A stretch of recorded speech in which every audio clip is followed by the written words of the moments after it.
Good morning. Today we are going to discuss money.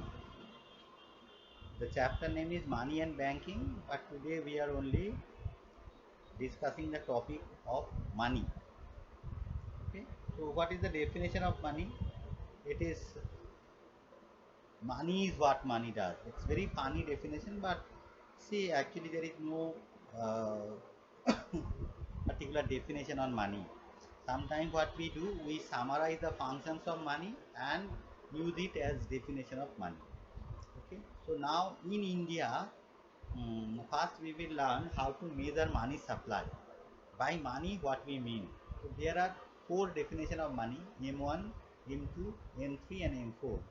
Okay, so M1 is the currency notes and coins held by the people of the country, and then demand deposit held by the commercial bank and other deposit held by the central bank. Mainly demand deposit. Demand deposit means deposit uh, which can be withdrawn on demand. Now this is very narrow definition of money. Now we keep on adding something to it. Say like M2 definition, with M1 we add savings deposit by post office, because we people also keep money in post office, deposit money. They maintain savings deposit with post office. So that is there. Now another definition is there, which is called M3, which is M1 plus time deposit held by the commercial bank. Time deposits are recurring deposit, fixed deposit, which are fixed for a particular time. You cannot withdraw. And finally, the broad definition of money is the M4, which includes everything. We can say M3 plus savings deposit by post office, or M2 plus time deposit held by the commercial bank. So these four are the definition of money you should remember. And then there are two types of money. By money, actually, it's a medium of exchange. So there can be fiat money and as well as fiduciary money. Fiat money is actually currency notes and coin deposit held in the bank, which can readily be transferred. Now the fiduciary money is basically on behalf of money, something on behalf of money, mainly check, warrants, drafts, etc.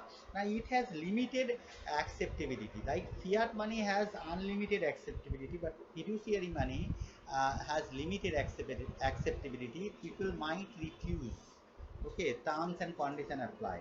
So fiduciary money and fiat money. And we have two types of fiat money in India, which is called legal tender and promissory note. Now, 1 rupee note or coin, which is issued by the finance ministry to the government of India, so that is called legal tender, which is 1 rupee, because our unit is 1 rupee. Okay, and the rest are called promissory note, because to make our transaction easy, convenient, the central bank, Reserve Bank of India, issued those notes. And if you read those notes, it is written that I promise to pay. The governor of Reserve Bank of India is promising to pay sum of 200 rupees, sum of 100 rupees, sum of 20 rupees, sum of 2000 rupees, depending upon the denomination of that currency amount. Okay, so uh, we have fiat money, fiduciary money. Under fiat money, we have legal tender and promissory note. Next, we talk about the barter system, which was there prevalent before money. So there were certain problems under barter system. Number one is lack of double coincidence of one. Say A and B, they want to make a transaction. A is producing X, B is producing Y. Now, if A demands Y, then B has to demand X. This is called double coincidence of one. Unless until B demands X, A cannot buy Y, and vice versa. It's very complicated. Now we then what was the solution? That functions of intermediaries. Intermediaries used to intervene and settle this matter, but it is time consuming and it's very costly also, because intermediaries are getting profit out of it. Okay. Next is lack of divisibility. It is not divisible. Many products are there. Say a truck, it's not divisible. If the truck owner or not owner, the manufacturer of truck wants to buy rice, then how is it possible? Because the value of one truck is quintals of rice, and he doesn't require so much of rice, so that very difficult to have a transaction. Third one is that lack of common measure of value, because over here there is no common platform to measure the value of different commodities. One value of one commodity is measured by value of another commodity, which is also measured in terms of another value of another commodity. So it keeps on changing, keeps on going. Now one shoulder to another shoulder. Hence there is no common measure, that you cannot say the price of rice is this much and it is fixed. That keeps on changing and it's very difficult for us to have any transaction.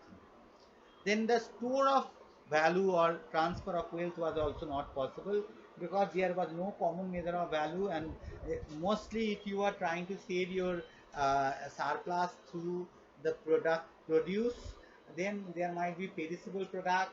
Okay, it might lose its value, it might get rotten, blah blah blah. So many things can happen. So you can simply, in modern world we cannot even think of having no money, or having think of barter system. So that is why it's very difficult for us to understand what will happen if there is no money, and what used to happen when there was no money. And then deferred payment means buy today, pay later. That facility was also not there, because no one used to give credit, because how to repay, that repaying of credit was not possible, because in which terms of which commodity you repay, that was not fixed. So that value is also changing. Okay, say I buy a television and I repay, I promise to repay with the help of rice. But it's very difficult, because the value of rice itself is changing. After harvesting season, because of higher supply of rice, the price of rice is low. Now after say 3-4 months after the harvesting season, because of scarcity of rice, unavailability of rice, then the price of rice might go up. So it's one, either debtor is loser, creditor is gainer, or debtor is gainer, creditor is loser. In this context, no one wants to give a loan. That no one wants to lend, or no one wants to borrow. So deferred payment was not possible. Now these 5 problems of barter system, they were solved after introduction of money. We have two types of function: primary function, secondary function. Primary functions are those functions for which money was introduced, and secondary functions are those functions that after introduction of money, these are the byproducts, these are the facilities that we are enjoying after introduction of money. So let us discuss first primary function of money, that is medium of exchange. After money is introduced, two problems are solved. One is double coincidence of one, another is indivisibility. Now the truck manufacturer, he will sell it in the market and earn money, and with that money he will buy rice as per his requirement. So that problem of indivisibility doesn't arise, and that double coincidence of one also vanish, because we all are selling our product in terms of money. Okay? Measure of value. Now you have a common measure of value. Value in exchange, that means price of all the commodities are now measured in terms of money. So that is there. Now the secondary functions are like standard of deferred payment. Now after introduction of money, we can borrow and lend money. We can borrow 100 rupees, we can borrow 1 lakh rupees and repay in terms of money only. The question of goods are not coming. We can store our value also, we can store our surplus also in terms of money, we can deposit in the bank. Okay, the transfer of value is also possible. I can pay, I can transfer my asset to someone other, some of my relatives name, or the ulta can also happen. So the transfer of value, store of value, both are possible in case of or after introduction of money. Okay? So these are the five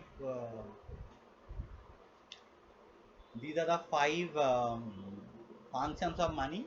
So we should learn these 5 functions of money along with those problems of barter system. Okay, thank you.